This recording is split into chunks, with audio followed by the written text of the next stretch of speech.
या अल्लाह है, मेरा बेटा। सुमेरा बेगम और सारा समेत वो सब भी अंधाधुंध ऊपर की तरफ आगे थे। या दरवाज़ा खोलो। या प्लीज ओपन द डोर। वो सब अपनी अपनी तरफ से कोशिशों में लगी थी। वो सब भी वहां पहुंचे। या दरवाज़ा खोलो बेटा। अपने डैड के लिए दरवाज़ा खोलो प्लीज़। या मेरा दिल बंद हो रहा है। या प्लीज़ बाहर आ जाओ बेटा। हमसा के पास सारा भी रोती उसकी मिन्नतें करने लगी। सभी उसकी मिन्नतें कर चुके थे। ताहा चाबी लेकर आया। दरवाज़ा जैसे ही खुला, सामने का मंजर उन्हें हैरान कर गया। पूरे कमरे में धुआं फैल चुका था। कुछ भी साफ नजर नहीं आ रहा था, सवाए उस भड़कती आग के जिसमें एक एक पेंटिंग को या उसकी नजर कर रहा था। सब खांसने लगे। अरसल अंदर कूदता उसकी तरफ भागा था। मुरसलीन और ताहा समेत वो सब आग बुझाने की सही में जुट गए। या मेरी जान, ये क्या कर रहा है तू? अरसल ने उसे आग से दूर करते गमगीन लहजे में गोया हुआ। उसकी आवाज़ भारी हो रही थी। उसकी यादों को जला रहा हूँ ताकि हकीकत पर छाया धुआं छूट जाए और तकलीफ की शिद्दत जो बढ़नी है वो एक ही बार बढ़े और दिल चीर दे मेरा। वो कहकर फिर से आगे करीब हुआ। तभी हमजा ने आगे बढ़ते उसे खींचकर अपने पास घसीटते कंधे पर लादा और पास वाले ताहा के कमरे में लाकर सोफे पर बैठा था। क्या पागल हो गए हो तुम? एक लड़की की वजह से खुद को अजियत क्यों दे रहे हो? हमजा का दिल अभी भी खौफ के बायस चमक रहा था। या सर गिराए सुर्ख होती आंखों से गए बुराई नुक्ते को तकता रहा। अपनी की मोहब्बत को कोस रहा हूँ डैड। उस लड़की की वजह से नहीं कर रहा। उसे जो धोखा दिया, उस दर्द की शिद्दत से लड़ रहा हूँ। वो धीमे लहजे में बोलता गया। तो मोहब्बत नहीं करनी थी फिर याया, जब उसके अंजाम को सहने की बर्दाश्त नहीं थी तुम में। आर्यान ने उसे बोलने से रोकना चाहा, मगर हमजा का उसकी हरकत पर पारा हाई था। शाया ने आंसू से भरी आंखें उठाए अपने बाप को देखा। मगर मैं ऐसा अंजाम डिजर्व नहीं करता था डैड। मासूम नजरें जो उन सबका दिल खुला रही थी। बहते आंसू, तारीख चेहरा, बिखरी हालत, वहां सबकी आंखें नम करिया। मैं अच्छा डिजर्व करता था। म- मैं इतना बुरा नहीं था डैड। विजया लेता आंसू से लबरेज आंखें लिए उनके दिल पर चाबुक बरसा रहा था। या हमसा ने उसे सीने में भींचा। याया शिद्दत से रोया। वो टूट के बिखर गया था। वो अपने बाप के साय में आधा जरा जरा पाश हो गया था। वो रो दिया था शिद्दत से, तकलीफ से। मैं बुरा नहीं था डैड। मैं बुरा नहीं था। उन्हीं लफ्ज़ों को दोहरा रहा था। उसका हचकोले लेता वजूद हमसा की गिरफ्त से फिसला था। वो ज़मीन पर गिर था तो मजबूत बाजुओं ने उसे सहारा दिया था। उसे सुर्ख आंखें उठाई। फैसल ने उसे संभाला था, बिल्कुल वैसे ही जैसे वो बचपन में उसे संभालता आया था। और याह्या मीर अपने बाप की बाहों से निकलता फैसल के सीने पर सर रख के फूट फूट कर रो दिया, बिल्कुल वैसे ही जैसे बचपन में सबसे डांट खाने के बाद वो फैसल के कंधे पर सर रख कर रोता था और वो उसे चुप करवाता था। मैं हार गया पार्टनर। वो मुझे नहीं मिली, जिसकी वजह से मुझसे मेरी दोस्त दूर हो गई। आप नाराज हो गए, जिसकी वजह से मैंने अपने खानदान से बगावत की। वो मुझे धोखा देकर चली गई। उसने ऐसा क्यों किया? वो खुद तो रो रहा था, साथ उन्हें भी रुला रहा था। वो जिसके चेहरे पर सिर्फ मुस्कुराहट रहती थी, वो आज सबकी इंतहा पर खड़ा इतनी शिद्दत से रोया कि सबके दिल छलनी हुए थे। मैं तुमसे कभी नाराज नहीं था याया। तुमसे फैसल शाह कभी नाराज नहीं हो सकता। मैं चाहूं तब भी नहीं। फैसल ने उसका सर थपथपाते धीरे से कहा। हमारी जिंदगी में जो भी होता है वो पहले से लिख दिया गया होता है। हमें वो तकलीफ हर हाल में सहनी पड़ती है जो हमारी किस्मत में लिखी होती है। हम उससे भाग नहीं सकते ना। इस वजह को कोस सकते हैं जिसकी वजह से हमें वो तकलीफ मिलती है। मगर ये नहीं भूलना चाहिए कि हर मुश्किल के साथ आसानी होती है। कुछ लोग हमारे लिए नहीं होते। नहीं होते मतलब नहीं होते। फिर हम उनके बिछड़ने की वजह को धोखा कहें या कोई हादसा, वो बस हमारे नहीं होते। ऐसे लोग आते ही जाने के लिए हैं, मगर ऐसे लोग एक सबक ज़रूर देकर जाते हैं, साथ शौर भी, जिसके बाद आपको ज़िंदगी के साथ लोगों की चालों को समझने में मदद मिलती है। याया रोते रोते खामोश हो गया। वो दम साधे उसके कंधे से लगा सुन रहा था। वो आंखें मूंद चुका था। शायद वो काफ़ी हद तक पुरसुकून हो गया था। वो सब उसकी तकलीफ का मदावा नहीं कर सकते थे, मगर तलाशा देकर कम ज़रूर कर सकते थे। उसे सारा और हमसा के हवाले करते फैसल सबके साथ कमरे से बाहर निकल गया। तूबा उमाइमा के कमरे में आई, जहाँ वो हैंड फ्री लगाए मोबाइल पकड़े बैठी थी। उनकी आवाज़ इतनी ऊंची थी कि हैंड फ्री से बाहर तक आ रही थी। तूबा ने आगे आते उसके कान से हैंड फ्री निकाले। इनको अब निकाल सकती हो तुम। याह्या रो चुका। उमाइमा ने अनजान बनते उसे देखा। तुम्हारी माँ हूँ, सब समझती हूँ। इतनी ही उसके रोने पर तकलीफ हो रही थी तो आके उसे चुप क्यों नहीं करवाया? उसके पास और बहुत लोग थे खामोश करवाने को। मुझे वहां मेरी जरूरत महसूस नहीं हुई, इससे नहीं आई। सपाट अंदाज। वो तुम्हारा दोस्त है उमाइमा। वो मेरा कुछ नहीं है। वो मेरे लिए राह चलते अजनबी जैसा है मामा। उमाइमा ने उसकी कबूत में सर रखते कहा। उससे गलत मत समझो बेटा, वो अपनी जगह सही है। मैं जब छोड़ने वाले को एक बार छोड़ देती हूँ तो मुझे दोबारा ताल्लुक बनाने में भी दिलचस्पी नहीं रहती मामा। कौन सही कौन गलत मैं नहीं जानती, सिर्फ इतना जानती हूँ मुझे मेरी मोहब्बत नहीं मिली और अब मैं उसकी ज़िंदगी से दूर चली जाना चाहती हूँ, बहुत दूर, जहाँ उसका और मेरा कभी सामना हो। मगर अफसोस ऐसा नामुमकिन है क्योंकि हम तब भी इसी दुनिया में एक आसमान तले होंगे। उसके लहजे की शिद्दत उसकी मासूमियत पर आ चुकी थी। सुस्ती सर पर चढ़ी हुई थी मगर सहन गुजरे कल्स में अटका था। सिकंदर के अल्फाज उसके कानों में अभी तक गूंज रहे थे। वो आने वाले वक्त से खौफसदा रहने लगी थी। वो खुद को दूसरी उमाइमा बनते नहीं देख सकती थी। वो सोच ही नहीं पा रही थी वो कहाँ जाए, किससे बात करे, किसको अपनी अंदरूनी कैफियत से कहा करे। आखिर कोई पूछता तो वो क्या जवाब देती? वो एक ऐसे इंसान से मोहब्बत करती है जिसे दुनिया डेविल कहती है। ईसा का दिल हर एक शय से उचाट हो गया। विला में फंक्शन था मगर वो खुद को कमरे में बंद कर लेना चाहती थी। वहीं दूसरी तरफ उसने बालों को जकड़े उंगलियों से आजाद करवाया और रुख खुद ब खुद टेबल की जानिब उठाया जहाँ फ्रेश गुलाब के फूलों का बुके रखा था। वह हैरान हुई, ये कौन लाया? वो उससे हम कलाम थी। तभी नजर उन फूलों पे लगी सफ़ेद कागज़ पर पड़ी। वो बिल्कुल साफ कागज़ था जिस पे सिर्फ एक सतर नुमाया थी। Do you want to be a part of devil's life? इस सवालिया निशान पे ईसा के दिल की धड़कन मामूल से तेज हुई। मगर एक बात में अभी भी वो कंफ्यूज थी। क्या वो प्रपोजल था? अगर हाँ तो क्या डेविल ऐसे प्रपोज करते हैं? वो सोचती बुके उठा चुकी थी। वो खुश थी। उसकी खुशी सातवें आसमान को छू रही थी। बस फंक्शन के ख़त्म होने के बाद वो नताशा से बात करने वाली थी। अभी वो उमाइमा के कमरे में गई। दिन के 12 बज रहे थे। 2 बजे निकाह की तकरीब शुरू होनी थी। निकाह की तकरीब मलिक विला के वसी लॉन में मुनक्किद की गई थी जिसे संवारने में काम वालों समेत लड़के भी मदद कर रहे थे। अफाफ और उमाइमा उसके कमरे में थी जहाँ ब्यूटिशियन आ चुकी थी। उन दोनों को तैयार कर रही थी। वो भी अपने ड्रेस लिए उसी कमरे में चली गई। मेहमानों का आना जाना शुरू हो चुका था मगर मलिक विला के तमाम बड़े और खवातीन डाइनिंग हॉल में जमा थे। वजह कुछ हासी और वजह ये थी कि अफाफ और ताहा उमाइमा और मुनीब के साथ अनहरा और अहमर का भी निकाह होने वाला था। जिस बात को शुरू मुरसलीन ने किया था, अहमर ने खुद उससे बात की थी। अनहरा की रजामंदी पर वो सब बात करने बैठे थे। अनहरा ने अपनी फैमिली के मुतालिक कुछ नहीं बताया था, सिर्फ इतना कहा था 2 भाई हैं जो बाहर के मुल्क हैं, जबकि उसके भाइयों को खबर तक नहीं थी। अहमर ने इस बारे में कोई सवाल नहीं उठाया था। आपको उदास होने की ज़रूरत नहीं है, आपका निकाह मैं करवाऊंगी। हम हैं ना, आपकी फैमिली। अयाम ने उदास बैठी अनहरा को गले से लगाते कहा तो आर्यन ने उठते उसके सर पर हाथ रखा था। इंशाल्लाह सब बेहतर होगा। उनकी इतनी मोहब्बत पर अनहरा की आंखें नम हुई थीं। मैं तुम्हें अपनी बेटी का रिश्ता देने को तैयार हूँ अहमर, मगर एक शर्त है। वो क्या आर्यन सर? अहमद ने शरीफाना अंदाज से पूछा। वो ये कि तुम मेरी बेटी को खुश रखोगे। ओन साहब को आज अपने बेटे में अपनी परछाई नजर आई थी। अनहरा की आंखें लबालब बहने लगी। जारा और दूबा ने उसे अपने साथ लगाते चुप करवाया। मैं इसे हमेशा खुश रखूंगा सर। वो मोतबाना अंदाज में बोला। सर नहीं, बड़े पापा कह सकते हो तुम मुझे। आर्यन उसके बगल गिर होते खुशी से बोला। वहाँ सबने उन्हें मुबारकबाद दी। नताशा बेटा, अनहरा को अपनी बहनों के पास ले जाओ।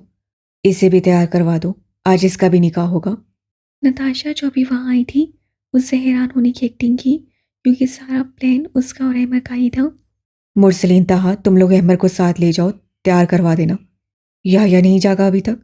नहीं भाई, वो कल रात काफ़ी देर तक जगता रहा था, इससे मैंने नहीं जगाया। ज़ारा ने कहा तो सब बात खत्म करते अपने अपने कामों की तरफ निकल गए। मुरसलीन कहाँ हो तुम? वो कमरे में आती उससे पुकारने लगी। यहाँ हूँ मैं। आवाज़ स्टडी रूम से आई थी। वो वहाँ गई मगर वहाँ भी वो सामने नहीं था। वो अंदर दाखिल हुई तो पीछे खड़े मुरसलीन ने स्टडी का दरवाज़ा बंद किए, उसे समझने का मौका दिए बगैर ही दरवाजे से पिन कर दिया। क्यों बुलाया है मुझे? तुम्हारे साथ मसला क्या है? तुम मुझे देखती क्यों नहीं हो? मैं तुम्हारी दाईं साइड पर खड़ा होता हूँ कि तुम मुझे देखो, मगर तुम बाईं साइड देखने लग जाती हो। मैं उस तरफ आता हूँ तो तुम कहीं और देखने लग जाती हो। आखिर मुसीबत कौन सी है? मैं चाहता हूँ तुम मुझे देखो, और एक तुम हो, मेरे अलावा हर किसी को देखती हो। वो हल्की से कहे जा रहा था और नताशा मुस्कुराहट रोके उसे सुन रही थी। मैं तुम्हारे अलावा सबको देखती ज़रूर हूँ, मगर उन नज़रों से नहीं जिनसे तुम्हें देखती हूँ। नताशा उसके चेहरे को छूती आहिस्तगी से बोली, जिसकी जानलेवा मुस्कुराहट पर मुरसलीन के दिल ने बीट मिस की थी। कैसी नज़रों से देखती हो तुम मुझे? मोहब्बत भरी नज़रों से। मुरसलीन, डैड नाराज़ तो नहीं होंगे ना? मुरसलीन ने उसे साथ लगाया। वो झिझकी। मुझे क्या खबर? निकाह तुमने करवाया था ज़बरदस्ती। मुरसलीन की शरीर आवाज़ पर नताशा पल खा के पलटी। तो बस ठीक है, मैं संभाल लूंगी सब। तुम हटो मेरे रास्ते से। उसे धक्का दिए वो निकलती, मुरसलीन ने उसकी कलाई दबोचे रोक लिया। मजाक कर रहा था, और वो नाराज़ नहीं होंगे, फिक्र नहीं करो। उसे नरमी से साथ लगाए मुरसलीन ने उसकी नाक से नाक मिस करते कहा, तो नताशा बेसाख्ता मुस्कुरा दी। ओह शिट, मैंने कुछ नहीं देखा, सच्ची कुछ नहीं देखा। ताहा की आवाज़ पर वो दोनों होश में आए तो नसें वहाँ उठी जहाँ वो आंखों पर हाथ रखे खड़ा था। नताशा फौरन से दूर हटी। माना कि निकाह हुआ है, अगर रोमांस करना ही है तो कम से कम दरवाज़ा तो बंद कर दिया करें। ताहा ने फिक्रा उछाला तो नताशा अपना सुर्ख चेहरा लिए बाहर को भागी थी। एक तो तुम्हें कबाब में हड्डी ज़रूर बनना होता है। मुरसलीन ने मसनूई हफ्की से कहा। ताहा ने आंखें घुमाई। निकाह की तकरीब शुरू होने वाली थी। तीनों दुल्हनें भी तैयार हो चुकी थी। सारी एक से बढ़कर एक हसीन लग रही थी। अफाफ और उमाइमा मुरसलीन के साथ स्टेज तक आई, जबकि अनहरा को ईसा और नताशा लेकर आ रही थी। उमाइमा ने डार्क ब्राउन और वाइट कलर का शरारा सा सेब तन किया था। लाइट से मेकअप में बालों का जूड़ा बना रखा था, जिसकी कुछ लटें चेहरे पर झूल रही थी। वो मुरसलीन की दाईं साइड पर थी, जबकि बाईं साइड पर अफाफ थी, जो वाइट और गोल्डन कलर के शरारे में मलबूस लाइट सा मेकअप किए बालों की ब्रेड बनवाई थी। अनहरा फुल वाइट कलर की लहंगे में मलबूस थी। उससे भी खास मेकअप नहीं किया था।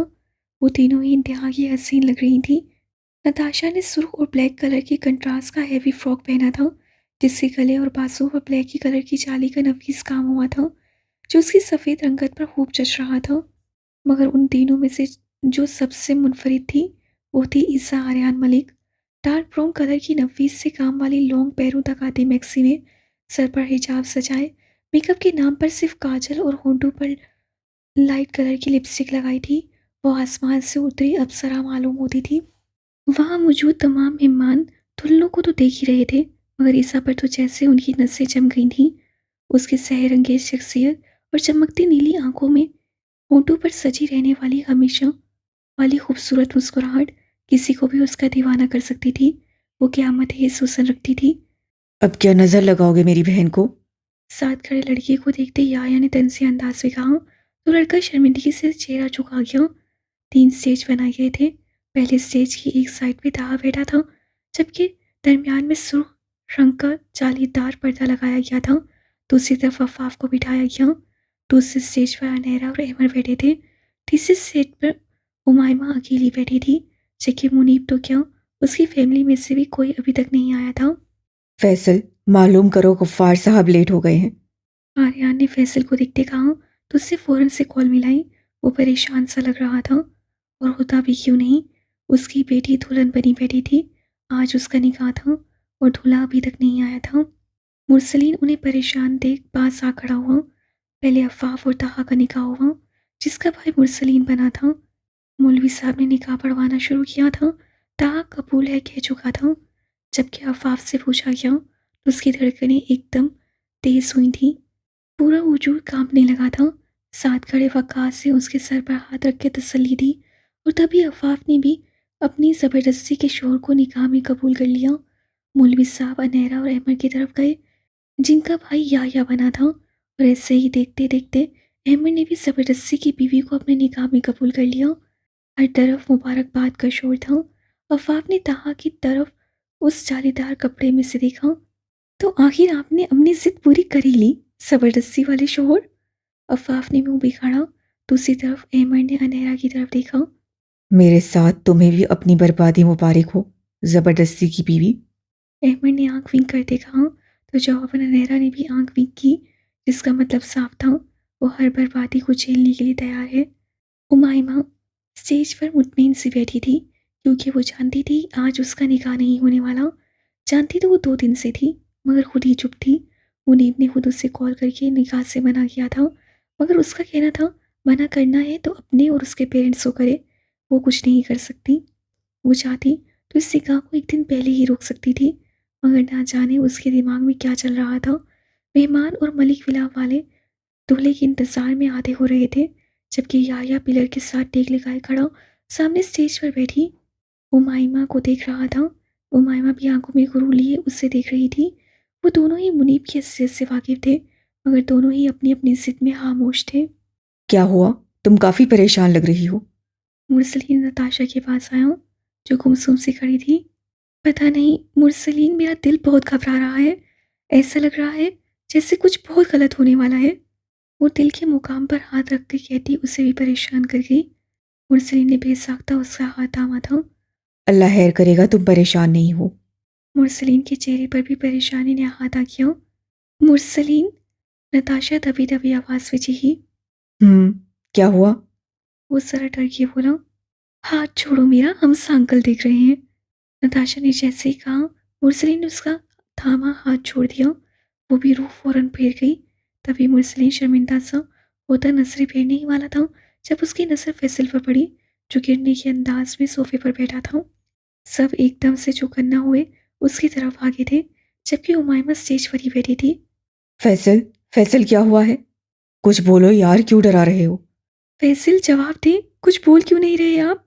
सब बारी बारी पूछ रहे थे। डैड, क्या हुआ आपको? डैड? मुरसलीन ने उसे पुकारते मोबाइल उठाया, जहाँ गफ्फार साहब की कॉल चल रही थी। मुरसलीन ने फ़ोन कान से लगाया, सबकी सवालिया नजरें मुरसलीन पर थी। वो लोग नहीं आ रहे। उनके बेटे ने निकाह से मना कर दिया है। मुरसलीन ट्रांस की कैफियत में वो अल्फाज अदा कर रहा था। सबके दिल थक से रह गए, तो वह बाकायदा रोने लगी। उन्होंने कहा है उनके बेटे ने किसी और लड़की से शादी कर रखी है, और ये बात वो पहले ही उमायमा को बता चुका था। जहाँ फैसल ने अधूरी बात मुकम्मल की, वहीं तमाम ममलिक बिला वाले सन्नाटों की सद में आ गए। सबकी दादी भी नसें स्टेज पर बैठी उमाइमा की तरफ उठी, जो सुकून से बैठी थी। मेहमानों में चामकोइयाँ होने लगी। फैसल और तोबा का दिल पट रहा था। अगर आज उनकी बेटी का निकाह ना होता, तो लोगों ने उनकी बेटी को जीने नहीं देना था। ऐसा ही था मौसम, जहाँ कवलस ढोल और गानों की आवाज़ें गूंज रही थी। अब वहाँ हो का आलम था कि एक पत्ता भी हवा से ज़मीन पर गिरता तो उसकी आवाज़ आती। फैसल की हालत खराब थी। एक आंसू आंख से निकलता दाढ़ी में जज्ब हुआ। आर्यन की बर्दाश्त से बाहर था अपने भाई को रोता देखना। उससे याया की तरफ कदम उठाए। सब उसे देख रहे थे। हमारी इज्जत रख लो याया। आज से पहले किसी ने आर्यन मलिक के लहजे में ऐसी बेबसी महसूस की होगी। मैं एक बेटी का बाप बन के आया हूँ। आर्यन ने धीमे लहजे में कहा। फैसल भी वहाँ आया था। आंसू अभी भी उसकी आंखों से गिर रहे थे। वह खामोश खड़े याया के सामने हाथ छोड़ता। याया उछल कर होश में आया। मुझे गुनाहगार ना करें पार्टनर। याया शर्मिंदगी से बोला। मेरी बेटी से निकाह कर लो। फैसल ने कहा। पीछे खड़े सारा और हमसा ने मुल्तजाई नजरों से उसे देखा। तभी उससे उमाइमा की तरफ देखा, जो स्टिल बैठी उसे देख रही थी। याया ने सर झुका दिया, मतलब वो राजी था। ये निकाह आज ही होगा। उमायमा शाह का निकाह आज इसी वक्त याह्या मीर से होगा। जहां आर्यन ने ऐलान किया, वहीं उमाइमा सनाटू की सद में आई। मेहमान खामोशी से उस निकाह में शामिल थे। मलिक विला के कुछ लोग याया की तरफ तो कुछ उमाइमा के साइड खड़े थे। मौलवी साहब ने निकाह शुरू किया। जब याया से पूछा गया, तो उससे पल को आंखें बंद की और फिर सेकंड बाद खोली। उस एक सेकंड में उससे वो सारी गुजरी जिंदगी दोबारा रिवाइंड की। तो इसे कहते हैं जिंदगी की खेल। वो तलही से मुस्कुराया और कबूल है कह गया। हाँ, उससे आखिर उस डरपोक लड़की को अपने निकाह में कबूल कर ही लिया था, जिससे वो तो मोहब्बत नहीं करता था, मगर वो उस पर जान देती थी। सब मुतमिन से हुए, सबका सांस लिया। मौलवी साहब उस तरफ आए। निकाह शुरू हुआ। उन्होंने उमाइमा के सामने बैठे अल्फाज सुनाने शुरू किए। वो भला की पुरसुकून बैठी थी। मौलवी साहब ने एक बार पूछा, वो खामोश बैठी रही। दूसरी बार पूछा, वो तब भी चुप साधे बैठी थी। मलिक विला वाले परेशानी में घिरे खड़े थे। मेहमानों में फिर से जामगोइयाँ शुरू हो चुकी थीं। मौलवी साहब ने फिर से वही अल्फाज मुख्तसरन दोहराए। उमायमा शाह, वल्द फैसल शाह, क्या आपको याह्या मीर वल्द हमजा मीर से निकाह कबूल है? उन्होंने तीसरी बार पूछा। शाहिया सबसे मुठियां भींचे उसे जालीदार कपड़े से देख रहा था। तभी उमायमा ने फैसल की तरफ देखा, सर झटका, बेतासुर आंखें याह्या मीर की तरफ घुमाई, चेहरा मजीद बेतासुर हुआ। शाहिया उसे ही देख रहा था।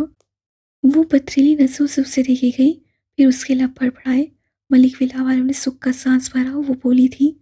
वो दोनों यकटक एक दूसरे को देख रहे थे। उससे नफी में सर हिलाया। मुझे उमायमा शाह वल्द फैसल शाह को याह्या मीर वल्द हमजा मीर अपने निकाह में किसी सूरत कबूल नहीं है। वो जुमला कहते उसके चेहरे और आंखों में खौफ का शाइबा तक नहीं था। शाहिशा की तरफ देखते उससे तनसिया मुस्कुराहट उछाली। सिंगल सोफे से उठी, अकड़ाई गर्दन, बेखौफ आंखें, संजीदा चेहरा। वो अपनी भारी चौड़ा हाथ में संभाले नाक के सेर में सेज से उतरी और मलिक विला में दाखिल हो गई। शाहिशा का तहकीर और खयानत के बायस चेहरा सुर्ख हुआ। वक्त गुजर जाता है, उससे तो गुजरना ही होता है। उसकी एक अच्छी आदत होती है, वो सहमों को मंदमेल कर जाता है। और यहाँ कुछ सहम किसी गहरी मोहब्बत के रोग के बराबर भी होते हैं, जो नजर तो नहीं आते मगर अंदर ही अंदर इंसान को दीमक की तरह चाट जाते हैं। फिर कौन सी दीवानगी और गहरी मोहब्बत बाकी रहती है जब बात इससे नफ्स पर आ जाए तो। याह्या मीर भूल गया था। वो अब वो मासूम लड़की नहीं रही थी। वो उसकी स्नो वाइट नहीं थी जो सुबह शाम उसको पानी के वसीफे किया करती थी। वो अब सिर्फ उमायमा शाह थी। उसे याह्या मीर से मोहब्बत नहीं रही थी, जो उसे पूरे खानदान के सामने ठुकरा कर जा चुकी थी। वो भी झटके से चेहरे से उठता उसके पीछे गया, मगर मलिक विला वालों के सांस वहीं रुके थे। मेहमानों ने फिर से फिक्रे उछालने शुरू कर दिए। वो सब भी अंदर की तरफ बढ़े, जबकि अहमर और नहरा ने मेहमानों को संभाला। खाना पैक करवा के उन्हें देते चलता किया था। वो पाँव पटकता अंदर दाखिल हुआ। वो लॉन्च में रखे सोफे पर बैठी ठंडा जूस पी रही थी। इत्मीनान हन्नूस कायम था। शायशा पैर पटकता अंदर आया, उसके सर पर पहुंचा। वो अपनी जगह स्टिल बैठी थी, जैसे कुछ हुआ ही नहीं। समझती क्या हो तुम खुद को? अगर नहीं करना था निकाह तो पहले क्यों नहीं बोली जब ये फैसला सुनाया गया था? उसका बाजू झगड़े वो रूबरू किए, इतनी जोर से चीखा। उमायमा ने लापरवाही से कान में उंगली घुमाई, एक झटके से बाजू छुड़वाया और उतनी ही दलेरी से जवाब मुंह पर मारा। मुझसे किसी ने पूछा था? उसे सवालिया नजर पीछे आते मलिक विला वालों पर डालते कहा। अरे नहीं पूछा था तो खुद बोल देती, मुझे क्यों जलील करवाया? आवाज नीची रखो, चीखना मुझे भी आता है या मीर। वो अपनी पूरी कुव्वत से चीख कर बोली। वो जिंदगी में पहली बार इतनी ऊंची आवाज से बात कर रही थी। वहां मौजूद तमाम नफूस गोया सदमे में जा चुके थे। मुझसे किसी ने नहीं पूछा, मेरी राय किसी ने नहीं ली, अलबत्ता सिर्फ फैसला सुनाया गया था। मैं कोई गाय बकरी नहीं हूँ जिसे मुआशरे के खौफ से आप लोग कहीं भी किसी के साथ भी बांध देंगे। वो किसी नहीं है दिल, वो याया है, वो इंसान जिसे तुम मोहब्बत करती हो। ईसा ने उसका पागलपन देखते समझाना चाहा। वो जोरदार तरीके से हंसी। ये शख्स आपी, ये इंसान, ये मेरी मोहब्बत है। वो सवालिया अंदाज में कहते हंसी जा रही थी। उन्हें वो कोई पागल मालूम हो रही थी, जबकि याया मीर कड़े सब्ज में खड़ा उसे सुन रहा था। ये इंसान मेरी मोहब्बत था। मोहब्बत उसी दिन मर गई थी जिस रात इससे उमायमा शाह की मोहब्बत को अपने पैरों तले रोन दिया था, सिर्फ इस वजह से कि वो कमजोर थी, डरपोक थी, दुनिया के आगे सर झुका के चलती थी। जिस वक्त इससे भरे मजमे में उस लड़की को शरीके हयात बनाने का फैसला सुनाया था, मोहब्बत उसी दिन फना हुई थी। वो तो बस जर था, एक चुभन थी जिस पर सब्र करते वक्त गुजर गया, वरना मैं इसे बताती। इससे क्या दुनिया देखती, ये औरत कमजोर नहीं होती, वो बहादुर होती है। अगर वो कमजोर नजर आ रही है तो सिर्फ इस मान से कि उसके पास संभालने वाले अपने मौजूद हैं। अगर इतना ही बुरा था मैं तो एक दफा बोल देती मुझे। यूं भरे मजमे में बेइज्जत क्यों किया? तब सर क्यों झुकाए रखा जब मैं तुम्हारे बराबर में आके बैठा था? तब क्यों नहीं बोली कुछ जब मैंने तुम्हें कबूल किया था? वो तेज लहजे में खोया हुआ, मगर अंदर वो तूफान मचा था जो मायमा शाह का दिमाग ठिकाने लगाने में पल भी साया न करता। तुम्हें उस एहसास से गुजारने के लिए जिससे मैं गुजरी थी, तुम्हें ये महसूस करवाने के लिए कि वो तमाचा कितनी जोर से लगता है, जो आपके महबूब के हाथों अपने चेहरे पर नहीं, आपकी रूह पर लगता है। उसकी आंखों में आंखें डालकर कहती वो सफाकियत की इंतहा कर गई थी। याशा का दिल ऐसे धड़क रहा था जैसे भी फट जाएगा। शदीद गुस्से की वजह से कानों की लो तक सुर्ख हो गई थी। सुमेरा बेगम चलती उमायमा के सामने आई। क्या अब यही होना बाकी रह गया था कि हमारे खानदान की लड़की यूं बीच निकाह के इनकार करके उठ के आ जाएगी? वो लाख उनसे मोहब्बत करती, मगर गलत बात पर चुप रहना उन्होंने नहीं सीखा था। उमायमा ने अब के धीमे लहजे में बात की। मैं माफ़ी चाहती हूँ नानो आप सबसे, मगर एक बात बताऊँ आपको? वो सपाट अंदाज में बोली। आज जो हरकत मैंने की है, अगर वही हरकत इस खानदान का कोई मर्द करता, तो पता है आप सब और आपका ये मुआशरा कहता कि वो मर्द है, उसे हक है, उससे इनकार किया है तो कोई वजह होगी। वो तमस्साना अंदाज में कहती आगे बढ़ी। मर्द है तो क्या उसे हर हक हासिल है? मर्द है तो उसे किसी लड़की को रिजेक्ट करने का पूरा हक हासिल है, मगर लड़की को नहीं। वो बीच निकाह में इनकार करके भी जा सकता है क्योंकि वो मर्द है। वो लड़की से मोहब्बत भी कर सकता है, वो घर वालों के अगेंस्ट भी जा सकता है, वो रात रात तक घर से बाहर भी रह सकता है, वो हर मनमानी भी कर सकता है, और शादी से पहले उससे रजामंदी भी ली जाती है क्योंकि वो मर्द है। What the hell is this? Table पर पड़ी ग्लास की ट्रे को पूरी कुव्वत से जमीन पर पटकते वो पूरी कुव्वत से चीखी थी।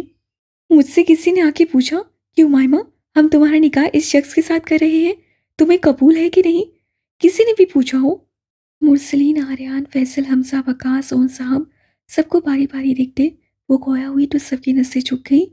अरे कोई तो आके पूछ लेता कि तुम्हें ये निकाह करना भी है कि नहीं, मगर आप सब क्यों पूछते? आप सबके लिए तो खानदान की इज्जत मुझसे बढ़कर थी, और पूछते भी क्यों? मैं तो औरत हूं ना, औरत की तो कोई मर्जी होती ही नहीं। मर्जी तो सिर्फ मर्द की होती है। वो जब चाहे भरे मुझमें में धुतकार दे, और जब चाहे सर झुका के हमदर्दी के नाते निकाह के लिए राजी हो जाए। वाह वाह! वो तालियां बजाती नम आंखों से हंसी जा रही थी। ये है दस्तूर जिंदगी, मगर यहाँ भी एक गलती है। दस्तूर जिंदगी तो सिर्फ कहने को है, तरक्की का तो ये दस्तूरी मुआशरा है। वो जाहिल मुआशरे जिसके डर से आप जैसे पेरेंट्स अपनी बेटी को किसी भी शख्स के साथ चलता कर देते हैं, और फिर चाहे वो शख्स किसी और हसीना ही के शौक में सरता पैर क्यों न डूबा हो। मलिक विला वालों को उमायमा शाह ने लाजवाब कर दिया था। वो कभी किसी को कुछ ना बोलने वाली आज वो सब कुछ बोल गई थी जो कभी ही उनके कान सुनने के मुतमन नहीं होते। वो तहकीर अमीज लहजे में कहकर बात खत्म कर दी, मन से आम से हट्टी। शाहजहाँ ने आगे बढ़ते उसकी गलाई दबोची। तुम जिसके शौक में मुझे सरता पैर डूबा हुआ बोल रही हो, वो याह्या मीर का शौक था। तुम कौन होती हो मेरी जिंदगी में दखल अंदाजी करने वाली? और कब तक अपनी इस खुदगर्ज मोहब्बत की सजा हमें दोगी? हाँ, आखिर कब तक? उसकी आंखों में अपनी सुर्ख अंगारा होती आंखें गाड़े वो सपाट अंदाज में मुतसफ़िर हुआ। मेरी मोहब्बत खुदगर्ज सही याह्या मीर, तुम्हारी झूठी मोहब्बत से तो लाख गुना बेहतर है। खुदगर्ज सही, मगर मेरी मोहब्बत में कोई दूसरा या तीसरा नहीं आया। वो कांटदार लहजे में कहती उसके हरे जख्मों पर नमक छिड़क रही थी। शाशा का मीटर घुमा था, वैसे से कन निकाले वो उसके सर पर रख चुका था। उमायमा उसकी गिरफ्त में दम साधे पुरसकून खड़ी थी। वो अगर चाहता। मैं अगर चाहता ना तो उसे अपना बना सकता था, मगर वो झूठी थी। मुझे झूठ से नफरत है, इसलिए आज वो किसी और के साथ है। उसकी आंखों में खून उतरा था, गर्दन की नसें बाहर को भर आई थी। और अगर आज मैं तुम्हें अपना बनाना चाहता हूं तो ऐसा करने से तुम भी मुझे रोक नहीं सकती थी, समझी? अगर तुम्हें लगता है तुम्हारा ये सो कॉल्ड एटीट्यूड मुझे कुछ करने से रोक सकता था तो ये तुम्हारी भूल है। मैं सिर्फ फैसल चाचू की वजह से खामोश था। मुझे खुद के मुकाबले लाने की कोशिश मत करो मायमा शाह, बर्बाद कर दूंगा तुम्हें, समझी तुम? आज के बाद मुझे इस्तेमाल करने का सोचना भी नहीं, वरना याया ने उसके सर पर रखी गन पर जोर देते कहा। सारे लिहाज भूल जाऊंगा। तभी उमायमा ने अपना दायां हाथ कमर के पीछे ले जाते सामने किया और हाथ में मौजूद गन उसके सर पर रख दी। अब मंजर कुछ यूं था, हॉल के वस में एक दूसरे के करीब आंखों में आंखें डाले वो एक दूसरे की गन पट्टी पर गन रखे खड़े थे। मुकाबिल तो मैं आ चुकी हूँ याया मीर, अब दुनिया की कोई ताकत मुझे न तुम्हारे सामने से हटा सकती है, न तुम्हारा बना सकती है। वह हिस्सा साया हंसा। तो तुम भी इसी दुनिया में रहो और मैं भी यही हूं। मुकाबला तो मुकाबला सही, मैं भी देखता हूं अब दुनिया की कौन सी ताकत तुम्हें मेरा बनने से रोक सकती है। उसकी आंखों में यकदम जुनून उतरा। तुम्हारा बनने से पहले मैं तुम्हें मारना पसंद करूंगी। वो उसे धक्का देकर गन वेस्ट में रखती पीछे हटी। तुम भी यहीं, मैं भी यहीं, देखते हैं पहले कौन किसकी गोली का शिकार बनता है। वो जुनूनी अंदाज में कहता पीछे हटा। वो पुष्ट किए सीनों की तरफ बढ़ गई और रुख मुड़ता बाहर की जानिब बढ़ गया। दोनों अपनी अपनी राह चल चुके थे, मगर मंजिल क्या थी दोनों नहीं जानते थे। मलिक विला वाले हैरत के 50 पहाड़ों की फौज तले दबे खड़े थे। ये सब क्या हुआ था? ये कैसे चैलेंज थे? ये कैसी मोहब्बत थी जो एक को खुदगर्ज बना गई थी और दूसरे को जुनूनी? वो दो वजूद जो एक दूसरे पर जान देते थे, आज एक दूसरे के मुकाबले आ गए थे, एक दूसरे के सर पर कन ताने खड़े थे। मेरे ख्याल से अभी बात करने को कुछ नहीं बचा। सबको अपने अपने कमरे में जाना चाहिए। ओन साहब ने बात खत्म करने वाले अंदाज में कहा। वो नहीं चाहते थे अब मज़ीद कोई बहस हो। सब अपने अपने कमरों में जा चुके थे। मालूम नहीं अब जिंदगी उन्हें कौन से रंग दिखाने वाली थी, क्योंकि अब वो जिंदगी से कुछ खास अच्छी उम्मीद नहीं रख सकते थे। भला रखते भी कैसे? जिनकी औलाद ऐसी जुनूनी थी, वो कैसे किसी अच्छे की उम्मीद रखते? अब तो उन्हें हर मोड़ पर ने उठने वाले तूफान का अंदेशा रहने वाला था।